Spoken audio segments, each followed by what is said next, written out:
Hi there, it's Ian here, and you're watching Grumpy Opinions, the show where I'm going to tell you all about what I think of films, TV shows, games, and life in general.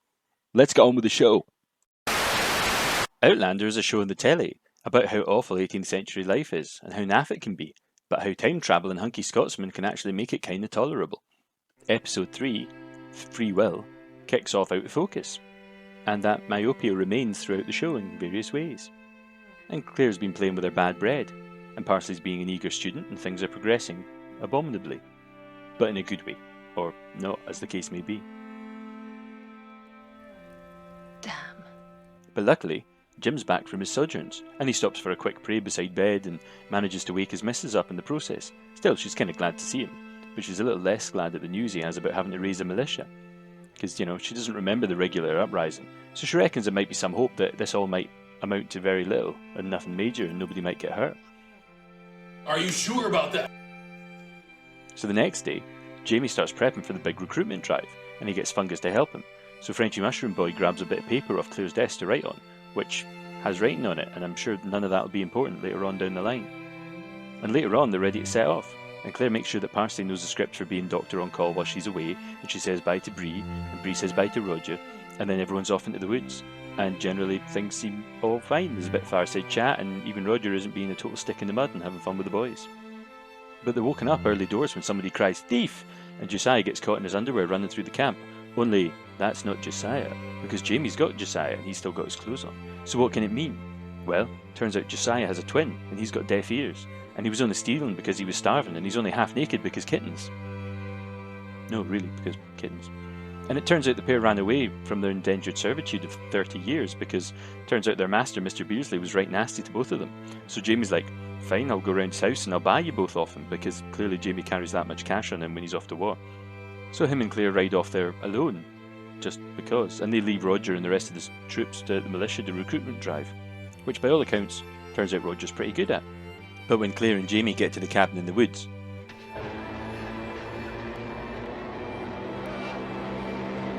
no, not that cabin in the woods, but not too far off to be honest. And they start wandering around outside, and Claire finds the stable empty apart from kittens and a horse. And Jamie gets no answer at the door when he knocks, but he gets a fright off by Fanny, the lady who lives there.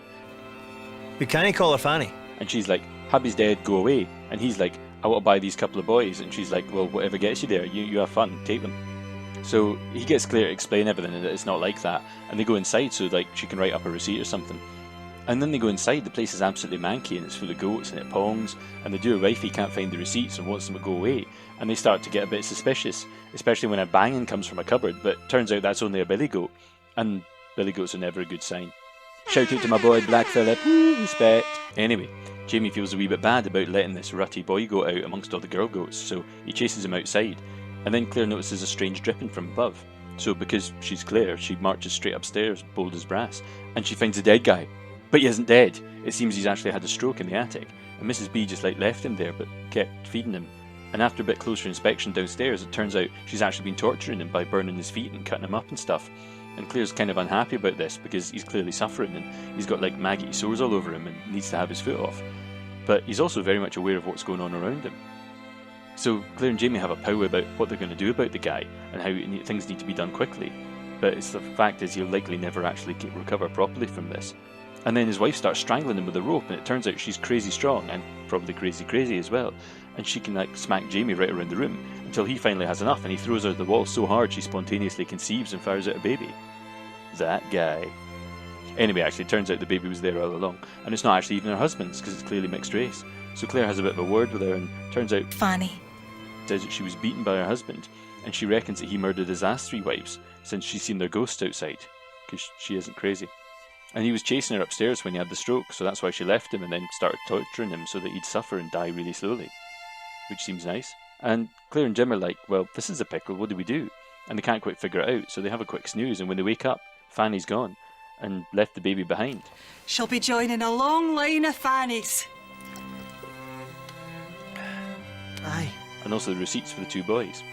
She's also left Mr. Mankey alive, so Jamie makes a decision to ask him what he wants, and the old duffer's heart set on getting dead fast, but he's not repentant. So Jamie does a wee mercy kill on him, and that sets loose a million CGI birds who fly over the forest because symbolism, maybe? I don't know. So Jamie and Claire set off with a new baby and a bunch of free goats, which isn't bad for a day's work. So what did I think? Well, as you might have guessed, from the slightly less than serious way I did the recap, I've got some mixed feelings about this episode. And I'd like to address a couple of things up first. I mean, I didn't know the plot of this, but the whole of hashtag Outlander on Twitter was awash the other week with people talking about the Beardsleys and how this week was going to be some big major thing from the book. Now, you know, I don't read the books, I don't like to build things up in my head, I don't like to get too hyped, but I do love me some horror, in case you hadn't guessed that by this point. But I do like to say one aspect of this episode that I really did like was that this storyline, the way that they filmed and shot it, especially like the part where they found like Mr. Beardsley, is very similar to a classic scene from a horror thriller movie you might have seen back in the 90s by a little filmmaker called David Fincher. I mean, does any of this look kind of familiar? Because I can't help feeling that this is like a clear reference to like the classic movie moment from Seven. And I don't want to imply that herself nabs ideas from other place, but the fact is, writers get ideas from all over the place. And if this scene is basically the same in the book, Fiery Cross, which came out 5 years after the movie Seven did, I mean, I'm just guessing that she saw it and went, yeah, I can do something along those lines. That's nice and creepy. But anyway, I've not read the book. It could be totally different. You can tell me in the comments below if I've got that totally wrong. But definitely, I feel like the show is paying homage to the movie. I mean, it's the movie that put David Fincher on the map, and it was a really big deal back in 1995. So anyway, total kudos to the show for doing that and to the showmakers. Beyond that, I really liked the design of like the creepy house, and I thought the performance of Mrs. Beardsley was great. I mean, I also really liked the fact that Christopher Fairbank was in the show. I mean, even if they didn't really give him much to do, he was playing Mr. Beardsley. And you see, if you looked a wee bit familiar, this is why. Because you've seen this guy in literally everything. I mean, he's been in everything from Batman the movie to The Fifth Element, from like classic British TV shows like Auf Wiedersehen Pet back in like the early 80s and 70s, to films like Guardians of the Galaxy, and even like the much maligned early David Fincher film, Alien 3, where he also got kind of dead nasty. But I do have to wonder why on earth you cast such a classic British stage and screen thespian to basically lie there and like wheeze and moan and not really do much else. I mean, you know, easy payday for him, but I feel he was kind of wasted in this role. And you get somebody like that, you won't actually give him some acting to do.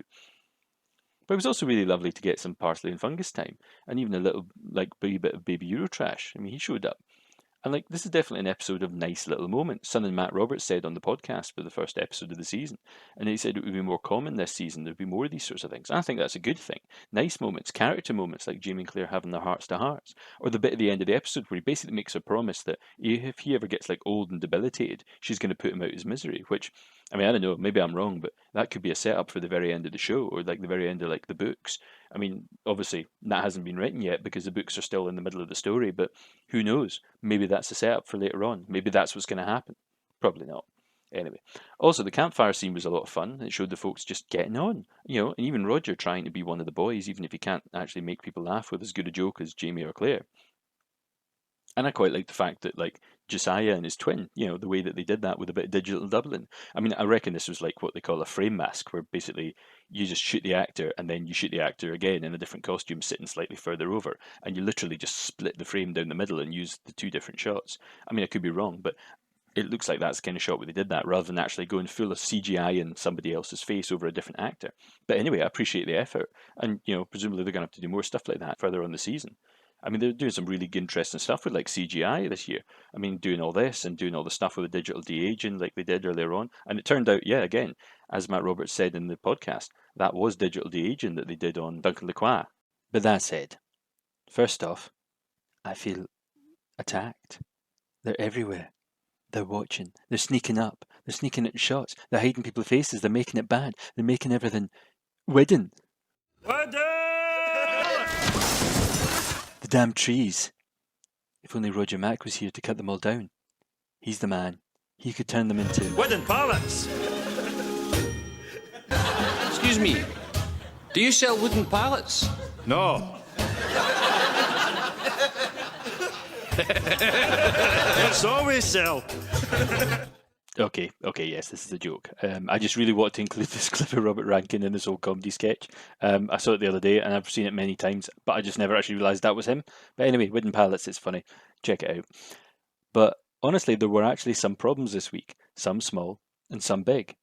And while I certainly don't have an issue with bad trees and shots this week particularly, what was the point of the out of focus title card? I mean, what was that about? I mean, at first I thought it was supposed to tie into something later, and I thought maybe it was tying into that odd shot of Mr. Beardsley point of view at the end, but that didn't really work. It wasn't the same effect, so that doesn't make any sense. And it doesn't make any sense anyway, because, I mean, we know Roger Mack's eyesight isn't this bad, so what half-blind person is looking at Parsley chopping up a turkey or chicken or whatever that was? I mean, I really couldn't see. Maybe it was baby Jermaine. I mean, maybe he'd been really bad. Honestly, you just couldn't tell. She's chopping something up. But then there was this shot also, which was clearly supposed to be focusing on Claire's head, but it's so dark it just looks like it's out of focus.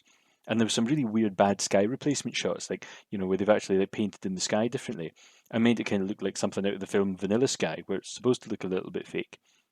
And then the shot of like, you know, the person riding the horse, like before nothing. I mean, it just cut to that and then away again. I mean, was the scene missing here? Am I going nuts? I mean, genuinely, I was like, oh, who's that? Is that Claire? Oh no, I think it's Fungus. What's he doing? Why is he riding up? Is this him coming back after posting that letter?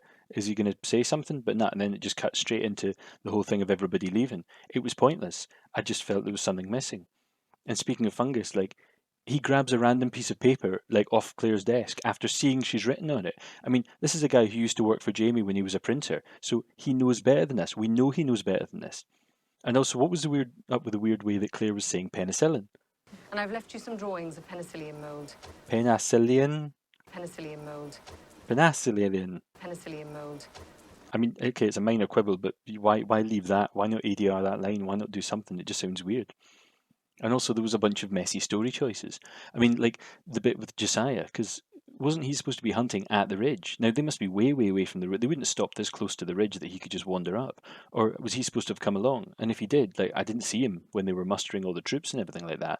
So is he following them? I thought he was supposed to be on the ridge when Jamie's away. So now Jamie's like holding him like he's a prisoner, and when they were chasing the other guy. So why did Jamie suddenly grab him? How would he know it was Josiah? Because they literally just got it and he was coming from somewhere else. It's messy, messy, messy, messy, and it feels lazy.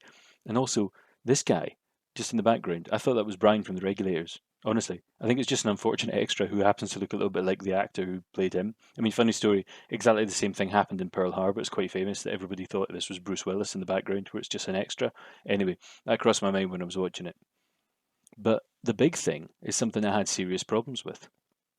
And I kind of know that a bunch of you there are probably already going to feverishly start cracking your knuckles and hammering out on those comment keys. But I've got to say my piece. Here it goes. The entire Beardsley storyline didn't work for me at all. Not at all, seriously. And because of that, I'm going to take a wee bit of time to explain why. Because, I mean, I think it merits going into. And, of course, I get it. Like, if you read the book or something, this is apparently a big thing, and you're looking forward to it, and you knew what was going to happen, and you'd dreamed about how you imagined seeing it in your head, and you're getting to see it play out. I totally get that. There's loads of, like, things I've seen adapted from, like, books into films and TV shows, and I totally know that feeling. But, unfortunately, I'm someone who didn't know what was coming, and I took the show entirely as it came, and it just fell apart really, really quickly. So, here we go. Claire and Jamie go off to a house to meet some guy, a nasty guy apparently, so they might be a little apprehensive. And they find the place and it's a wee bit run down. And then out of nowhere, suddenly spooky music starts. But at this point, there's still no reason to actually suspect anything is actually off, but they're acting like everything's already spooky. And that's a bit weird, and then there's slightly spooky music. And then everything's pretty much fine up until they actually get into the house. And it's all nasty in there, and that's okay. But then Claire and Jamie start acting worried and a bit off in a stranger's house. A stranger who they actually want them to do them a favour and find these papers. And they don't actually really have any right to be there, because, I mean, she actually invited them in as, you know, guests. I mean, but they act all kinds of arsey, like they have this total right to be there, like they're really important or something. And they're kind of being rude and sort of bad manners. And Jamie even ends up going and opening the door when he's specifically asked not to. And of course, you know, it's done like a horror film, and he makes an arse of himself because, of course, he lets the billy go out. But the way it's played, it was almost played so that we're supposed to think he's still in the right and she's in the wrong. And at no point does anybody sort of just go, oh, I'm being ridiculous, I'm not being stupid. But yeah, because, I mean, keeping billy goats away from the nanny goats is not a weird thing. It's a sensible farming thing to do. And yeah, sure, Claire sees the drippy stuff coming from the ceiling, and I presume she smells like rotten flesh and puts two and two together. Totally. She's a nurse. She's a war nurse. She understands these things. But again, bold as brass, she storms up the stairs like she owns the place. What if it was just a dead animal or something? And again, that's kind of normal from Claire, and that's fine. And, you know, the whole bit that they nicked from Seven, okay, I'm fine with all that. But I'm already off-put because of the things that happened earlier. So I couldn't not notice that as soon as they say, oh, let's go back downstairs, and she's like, To do a proper assessment, I need better light. they go back downstairs and not a single curtain gets opened. They're still sitting there. They're in a dark, spooky house. And why? Because a dark, spooky house is atmospheric. And Jamie and Claire are waving candles around in the dark by this point. Now, I can see windows all over the place with raggedy curtains over them. So why don't they open them? Well, presumably because this is a set and because there isn't actually anything outside. So it just comes across as a bit fake to me. And of course, again, it's just another thing pulling me out of the scene. And then Claire's like, he's been really tortured. I wonder what he did to deserve it. Victim blaming much. I mean, this is a guy who's literally like being tortured and starved for months with having his foot being burnt over and over again repeatedly. And she's like, I wonder what he did to deserve it. And then she's all about amputating his foot. And Jamie's like, we really don't have time. I've got to get back to my troops. He sounds like he's saying, oh, I don't really want to go out and speak to your granny because, I've got to work in a couple of hours. And then both of them like totally flatly ignore the fact that they've just established that there's a barmy torturer woman who lied about keeping a half-dead guy in the attic to them, like standing right there. And both of them are kind of acting out character. And the only way that you can actually say that they are acting in character is if they already know the whole story and they already know what's going on. And that's the problem. It's written from the perspective that we're 100% on their side and that they already know what's going on and that you can kind of guess who's going to be in the right and the wrong. And Jamie and Claire, like, they act like they're in a horror movie episode of Outlander right from the second they arrive at this cabin. And they're acting like they both know that they're going to find something strange. And when they find the guy, they act as if they both know that he's going to be the baddie and she's going to be the goodie. And, I mean, look at this. Like, the guy is in serious, serious pain. I mean, he's in a terrible, terrible way. And since when did Claire ever fail to pay attention to like her Hippocratic oath? She's compassionate normally. She's not compassionate to this guy at all. I mean, she used to be all about helping everyone regardless, even the bald guy that tried to rape and murder her back in Edinburgh in season 3. And yet now she's like, well, I'd kind of like to amputate. And Jamie's like, we don't really have time. And she's like, oh, fair enough. And then it's like, oh, look, a baby. And suddenly she's too busy cuddling the baby and chatting to the wifey to do the amputation or treat further or come up with a better idea or really do anything. And then they both go to sleep with Mad Fanny hanging around. Now, here's the thing, right? They literally go to sleep and nod off, trusting their lives that the psycho woman who lives in a dingy, filthy house, who's been torturing a guy for months, who tried to, like, literally strangle him to death with a rope right in front of them and has pushed Jamie about like he was nothing, and who says she literally sees ghosts. They just go to sleep with her sitting 3 foot away. I mean, they're lucky they woke up at all. And then she goes and abandons her baby. So she is legitimately crazy and probably mad and probably a terrible person. Well, she's definitely a terrible person because she was torturing someone to death over months. And this is why I couldn't connect with any of this stuff. I mean, it threw me completely out of the scene almost at the beginning, and all these mountain daft things, out of character moments, logic fails. It just seemed crazy. Or more specifically, it seemed badly written. And I mean, this is Jamie and Claire. Like, these guys, I mean, it took me 2 seconds when I was watching it to think, well, why don't you just load the guy up on the wagon and have Claire take him to town while Jamie goes back, gets some troops, sends them off to find her, and then maybe sends more to like go and take Fanny and the baby to prison or something like that. Or maybe, take Fanny and the baby to the troops and then, they'll just figure it out later while Claire goes on to the other thing. Or go all of them back to the troops and then, there's loads of options. They've literally got 2 horses and like a wagon outside. It totally boggles the mind. And I hate to say it, it's bad writing that you're just not supposed to think about it. Just try not to think about it and then it won't matter. And I've no idea if this is how it plays out in the book or if this is a weird adaptation of it. But as a horror film, this was clunky and rubbish. And I'm a big horror fan, as I said. And I know this is just a horror bit of a TV show, but they've clearly set this up as the big horror movie thing. But frankly, I mean, if you want to see something good done in period horror in early America, I mean, go and stick on The Witch or The Crucible or maybe even The Village. But this really wasn't scary. I mean, aside from a moment that they stole from a film that's nearly 20 years old at this point. Now, I don't really expect everyone to agree. Hell, I don't actually know if anyone's going to agree with me on this. It's okay if you don't. Let's talk about it. Drop a comment down below. Send me a message on Twitter, all the stuff, But I actually do hope people enjoyed this episode. But as I said, it fell apart for me on the storytelling level. Too many things just didn't fit. And that pulled me right out of it. And then, unfortunately, I just couldn't enjoy it. It felt facile, kind of contrived, and a bit cheesy. But anyway, I can only hope the next week the show goes back to being about regulators, partially the student MD, and maybe the adventures of the Dread Pirate Bonnet, because this week it just didn't do that much for me. So till next time, I've been Ian, and these have definitely been some grumpy opinions.